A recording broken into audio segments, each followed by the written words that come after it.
Beach FM, locals talking to locals. The chair now of the Kapiti Chamber of Commerce, Jacinda Thorne, good morning and welcome to you. Hey, good morning, and thank you. It's nice to chat to you too. Oh, lovely to talk to you, Jacinda. Now, you put out a release about economic indicators for the Kapiti coast. How do you think we're tracking along? Yeah, so Infometrics, they're the clever people who look at all the regions and how they're growing and how the economy's going. They've released some new data that's showing Kapiti is tracking behind New Zealand averages, particularly for productivity and standard of living. Standard of living? Yes.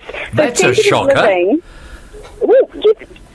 On a beautiful day like today, you wouldn't want to be anywhere else. Yeah. And we love living here, right? But productivity has actually gone down in 2018, and that's a really important indicator for the economy and how well we're growing. And housing unaffordability is slightly decreasing as well. So there's a bit of a trend happening there.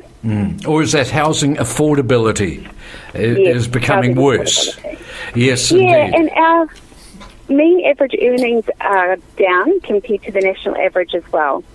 So in Kapiti, our mean average earnings is 47,430, and nationwide it was 60,891. So there's a bit of a gap there. There is. Now, this productivity problem has been around for a while, isn't it? What do you think the reasons for that are? That's a really good question. When we were looking at the stats compared to the last report, we were keeping on par with the national economy. And so I'm wondering if we've seen a drop in workers moving out now the expressway is almost finished.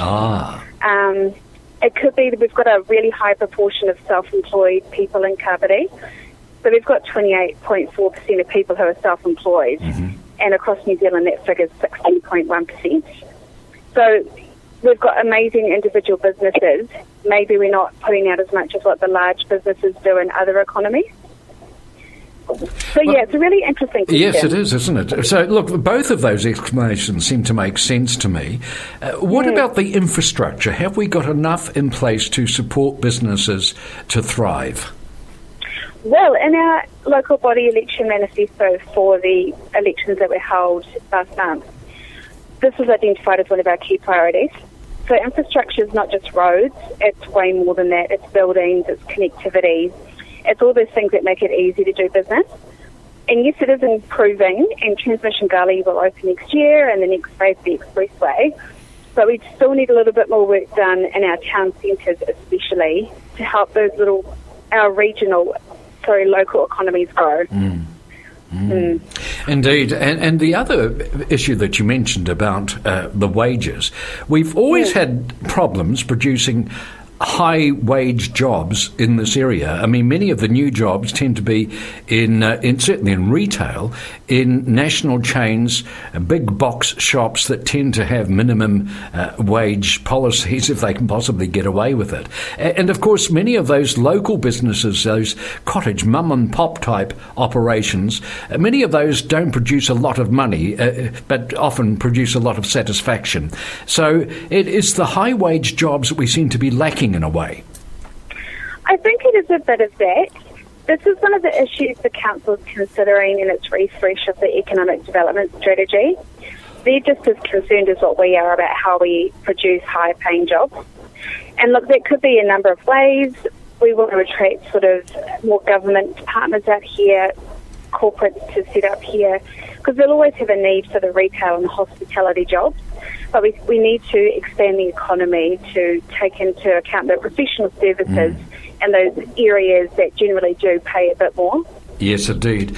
And there must be an enormous number of jobs in this particular area in the aged care industry, which, let's face it, is traditionally, it's not well paid. You can easily make the case it's not well paid enough. That must take down our average, mustn't it?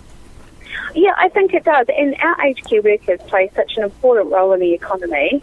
And I personally think they do agree to be paid more. But, you know, that's up to the government and the rates that they set for these sorts of jobs. But given that our population has a lot of older people and there will be more people working in this area, it would be logical that you would pay people more to do this important job. And of course, this has got implications for all of business, because the more money people have in their pocket, the more likely they're likely to spend it, and hopefully spend it locally. Absolutely. And we've seen local spending increase with the first phase of the expressway. When the second phase opens, I think we'll see that again. But we want people to live here, work here, earn a good wage, and help our local businesses and contribute to the economy's growth. Well, I think we all want that, so we're all on the same side in that case.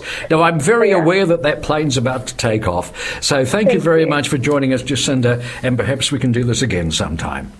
Absolutely. We'll talk soon. Look forward to it. Thank you very much. Chair of the Kapiti Chamber of Commerce, and a real live wire, I think you may have picked that up, Jacinda Thorne, here on Beach FM. 106.3 Beach FM.